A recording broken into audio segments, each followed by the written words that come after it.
Hey guys, welcome back to some more Splatoon 2 Octo expansion. We made our way into the deep sea metro. We're going down the A line. What's up, 8-Ball? What's up? What's up? Why didn't you use that clip? If only. I didn't think of it. And also because maybe the YouTube lawyers would destroy me. Probably.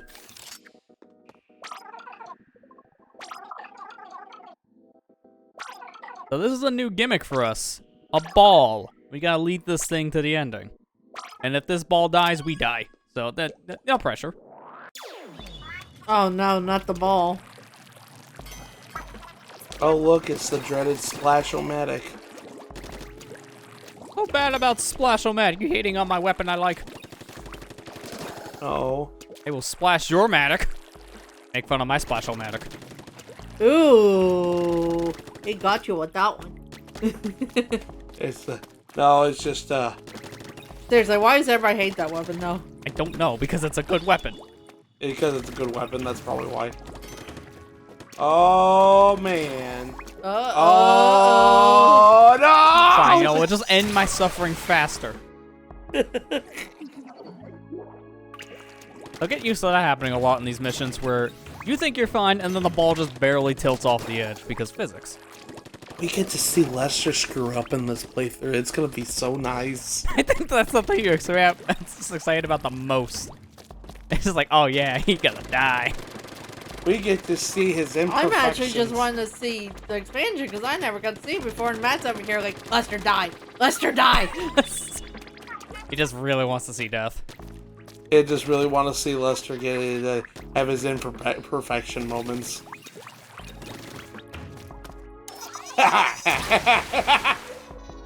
Oops. Well, at least somebody's happy about him dying. Yeah, it's just a pack. The thing is with the 8-Ball, sometimes it's hard to judge just how much power you need to give it for a push, because you gotta shoot the thing a lot to really move it, and it's very easy to overestimate or underestimate just how far this ball's gonna go. Lester be like, man, I shouldn't have played this DLC Rusty. Now Matthew's gonna make fun of me the whole entire playthrough. The worst part is I did practice this before going into like recording every time, because how I always do things is I will just play a little bit just to, you know, get my bearings again. I'll just play through levels like once or twice, but this is still, like, this is after like 1 or 2 play sessions of it at most, so I'm still getting familiar with it again, because I played this when it first came out in 2018, but then after that, I haven't really revisited the DLC. Kind of like with the main campaign, I didn't revisit it until I was getting ready to record the footage for my own channel and then this channel. Yeah. It was kind of the same deal, except this one had a longer time period between last play and this play. Oh man, if we one wrong move, and that ball would have just flew all the way across the map. Nope. Oh, well. So what about that wrong move? Are we gonna have to have a death counter? Oh, wait until girl power station.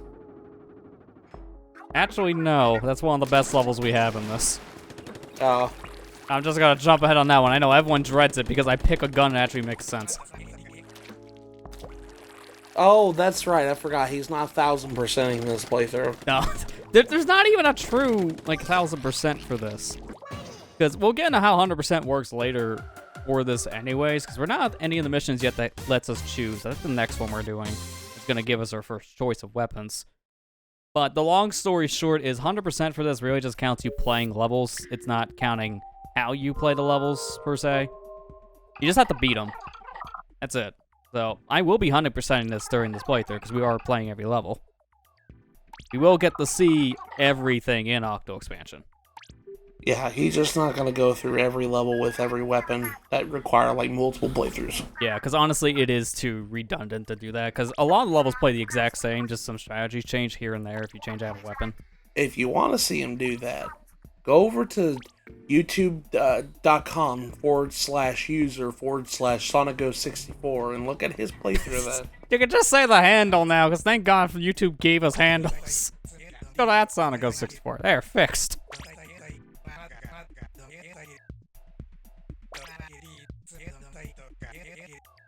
Wait, I borrowed cash? Oh no, Cuttlefish, are you gambling on my dollar again? Remember taking out a loan. Did you swipe my wallet, Cuttlefish, while I was asleep? I thought you were gonna say, did he swipe right? It's like, can that phone even swipe back there? I don't know that has a touchscreen.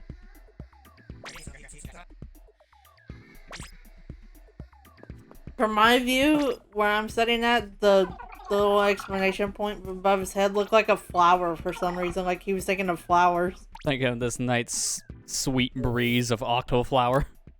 At least it was something nice. Uh-oh, we were looking at chat logs.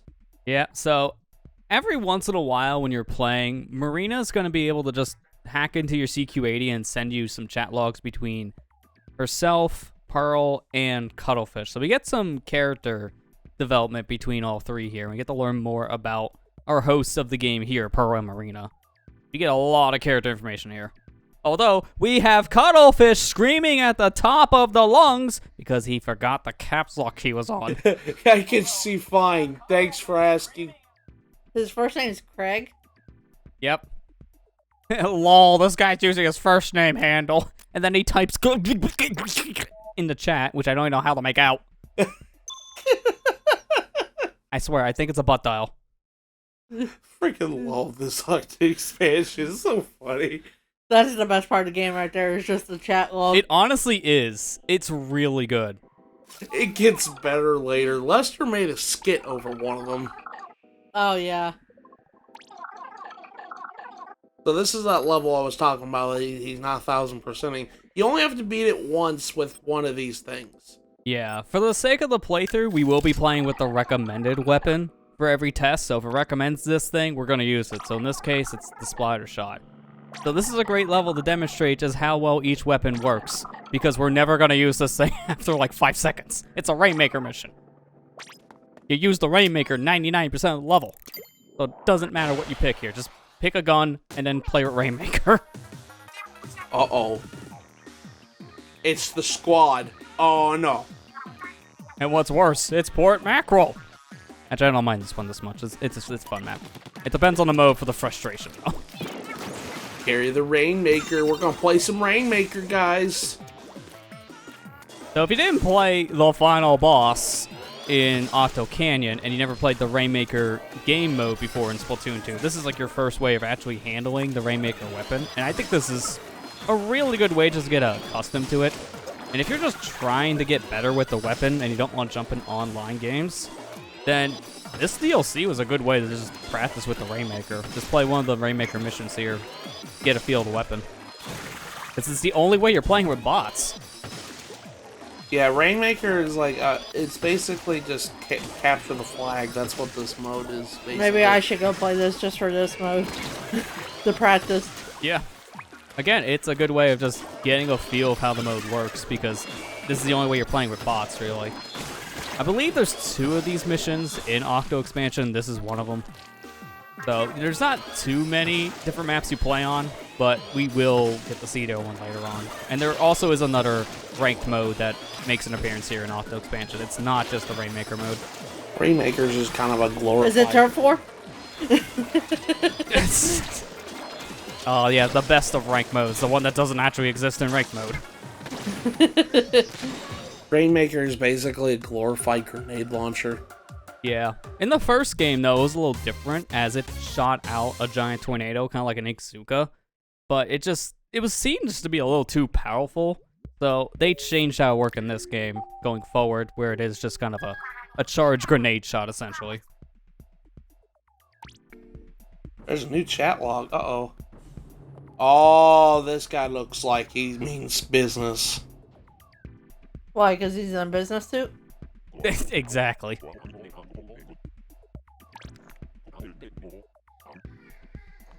I thought he said young squirt for a second there. I was like, wait, what? Hello, young squirt.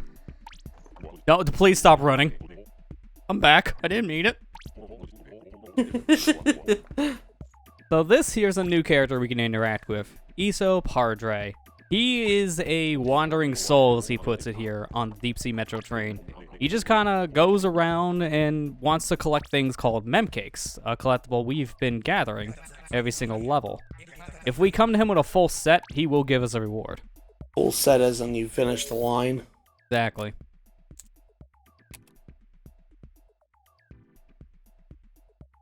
Also, when I first played, I'm not gonna lie, I read Marina's like not Marina, Pearl's sentence there in session 2 is I'm gonna cap some food. Like, oh, geez, she's gonna shoot people for a bag of chips. In this world, that makes sense. Splat them for the chips. And Cuttlefish is still butt dialing. Bright and bad. Okay, definitely butt texting. Yes. I need my translator back, please. Moving on. I don't know what that was. It wasn't Gnarly. Let me go to Gnarly instead. Ah, Gnarly, dude. Oh my god, that's totally a 90s thing. Gnarly rail section. We're gonna go with jet dual squelchers. Okay, you can stop now. Lester's already dying in the game. He doesn't need to die from you, too. Can't die in real life. It's just too much dying. We're gonna be riding the rails and surfing the waves, man. How do you guys actually feel about real missions in Splatoon? Do you like them or do you think they're hard? I like them. I like these kind of missions. They're fun. I like them until they shoot the box missions while you're doing it. Yeah, when you gotta shoot targets while moving. It depends on the weapon for those missions, I feel, because some are perfectly fine, and some are pretty much frame perfect shots, I feel sometimes. And some are very easy to overshoot. Like so. I like them from what I kind of going into Splat 3 here. From the missions that we had to do on Splat 3 like this. It's just like, why are they so hard to complete with every weapon? Yeah, and Octo expansion has the same feel. There are going to be some levels that have that same issue depending on the weapon. It's like, I don't want to play with these weapons. Like, using the new bow, for example. It's like, why?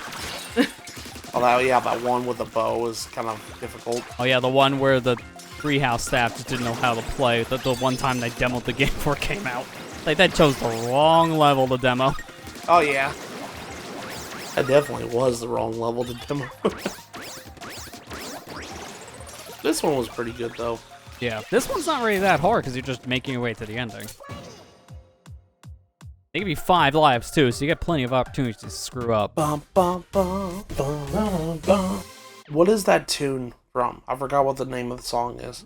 I gotta look up what it is in the soundtracks. I know it does have an official name, just can't remember what it is in the soundtrack.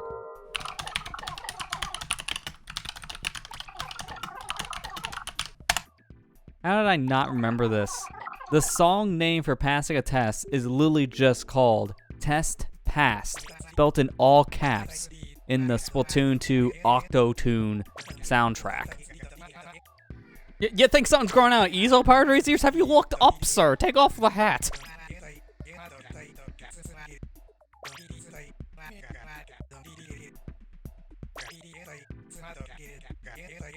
Can't focus on your rapping. All I see is something dangling on your forehead, and I'm just having questions, sir. You're too distracting. Cuttlefish is that old man that just... Never pays attention to anything? No. Essentially.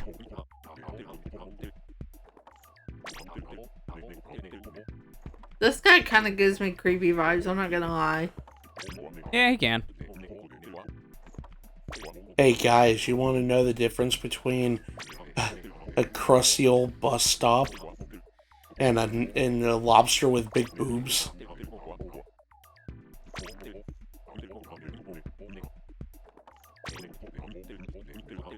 One's a crusty bus station, the other one's a busty crustacean.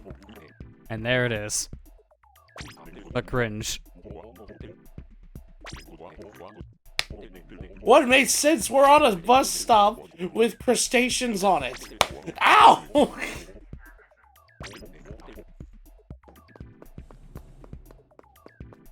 I know, I was setting myself up for that one. So anyway, we got another line open up. So Sea Cucumber here has a reward of points. Every time you unlock a line, talk to Sea Cucumber, you get some free points. And they go up the more lines you unlock. We're just going to ignore that for now and continue on the A line. That's cool. He actually gives you points, though. He does reward you for your exploration, which is nice. He also tells you when you do find a line, one of the 4 things, because you have this glowing circle on it. So I hope you like seeing a glowing circle. We're going to continuously ignore it as we have some other things to do. Get used to that, friend. Like finishing the line. Get to the goal. Bouncy, bouncy. Oh, the bounce ones are fun. Especially when you got a blast. Although this one's a little unwieldy at first, I would recommend go to the left when you first start in the A line instead of the right, just because Blaster's not for everyone, and you're on a timer here.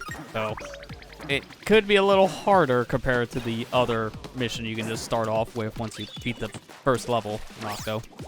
But Lester, anyways, I started blasting.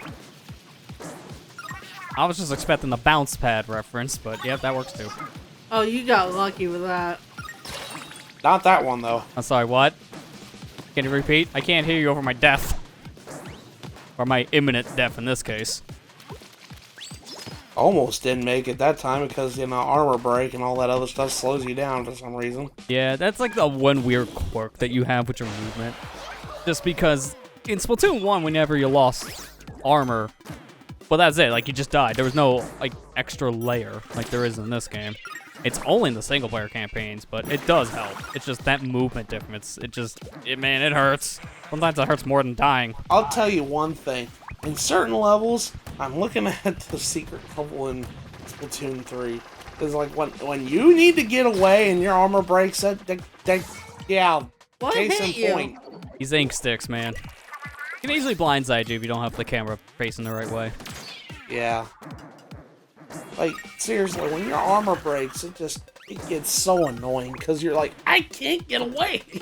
It's so slow. My worst one is if I have a thing chasing me, like an octopod or an autobomb. It's like, all right, well, I might as well die because I'm not outrunning these things. Boing. Bounce pad, bounce pad. Uh-oh. Yeah, it's impressive that Agent 8 can just bounce so well in these bounce pads and high heels. That must hurt. Ow. Can you imagine just bouncing in high heels? I have no comment.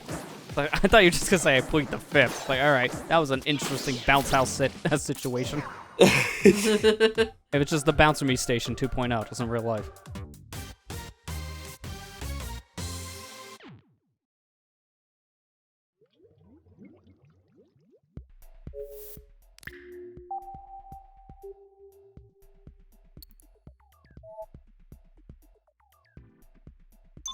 Revving up your inkjet. Oh boy, we're gonna be inkjetting it, huh?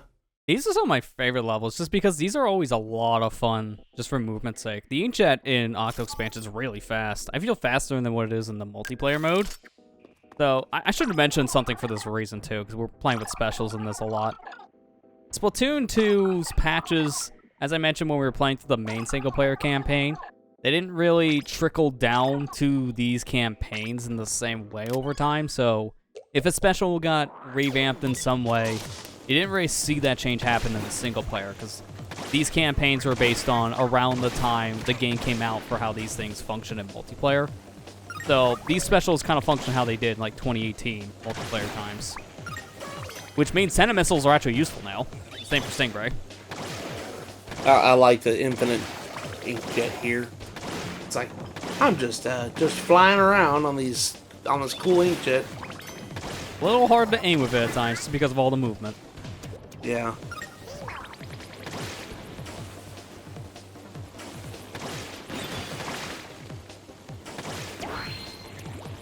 Whee! I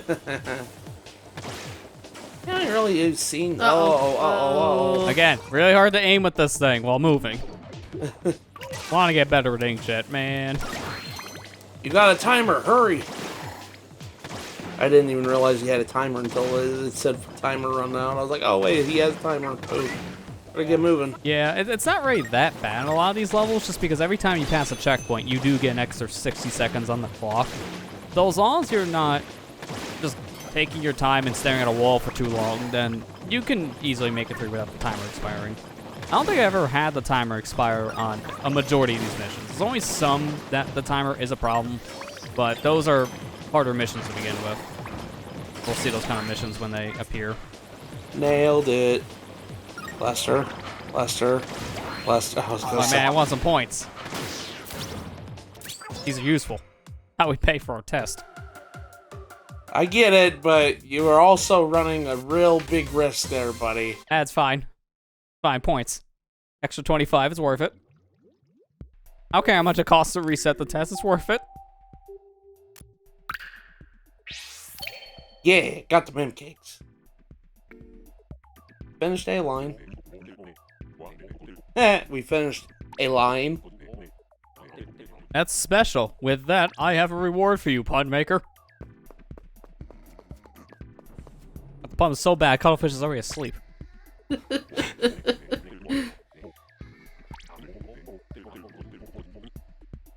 So for completing a line of mem cakes, you will get a piece of gear from Isopardre. So for completing the A line, we get these Octo shades.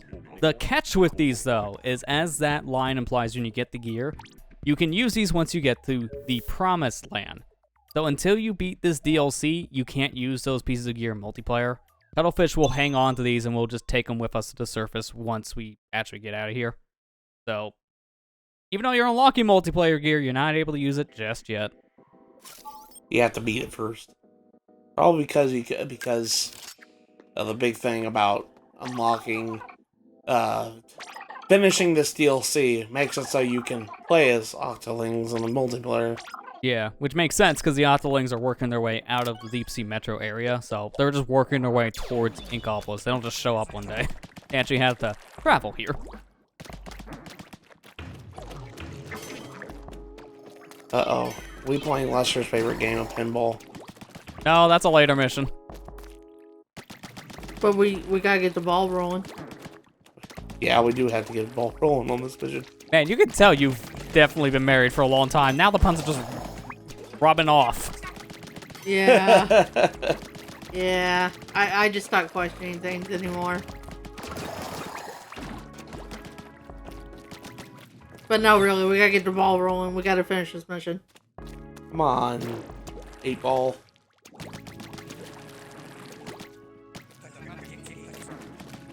Oh god, oh god, oh god.